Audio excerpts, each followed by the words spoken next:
It may look like radio and sound like radio, but this isn't broadcasting, it's podcasting.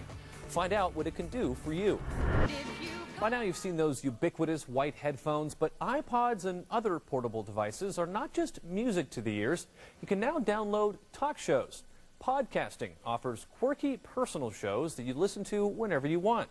Radio stations are even jumping into the fray. But for good or bad, just about anybody can be a podcaster.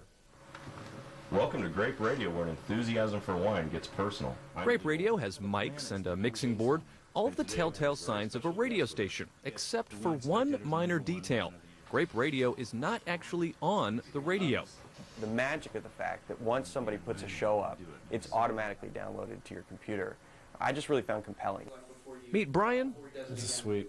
It's very nice. Lee and Jay, wine enthusiasts turned talk show hosts, not just in the studio, but also on the road. And this is our Melange de Sud that I was talking about. The show is recorded, then uploaded to the internet, and becomes a podcast, an audio file playable on any iPod or portable music device. It's just like a song. It's no different. They say they had 50 listeners for their first podcast in January. 5 weeks later, the hosts say their 12th show was downloaded 3,000 times. Websites like Podcast Alley list scores of different shows, some produced with nothing more than a computer and a microphone. Favorite DVDs, geek talk about gadgets, college sports, even podcasts about podcasting. And a racy talk show from a couple named Dawn and Drew in Wisconsin, it's ranked #1. Click on the one you want, in this case, Grape Radio, and you're halfway there. If all you're looking for is this link right up here. Then you just have to copy and paste your link into a program like iPodder, and your podcast is ready to roll. You may have heard of podcasting through the grapevine. What started as an experiment last summer has now grown to more than 3,000 podcasts online. The question is, will podcasting give broadcasting a run for its money? KCRW is hand-picked music and NPR News, streaming and now podcasting. Imagine that. Harry Shearer, a voice on The Simpsons and former cast member of Saturday Night Live, has been on the radio since he was 7 years old.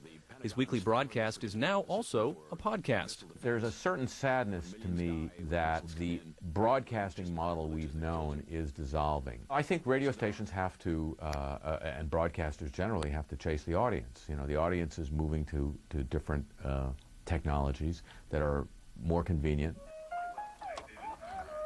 Shearer says podcasting lets the listener pick the time and place, a necessity in today's busy society.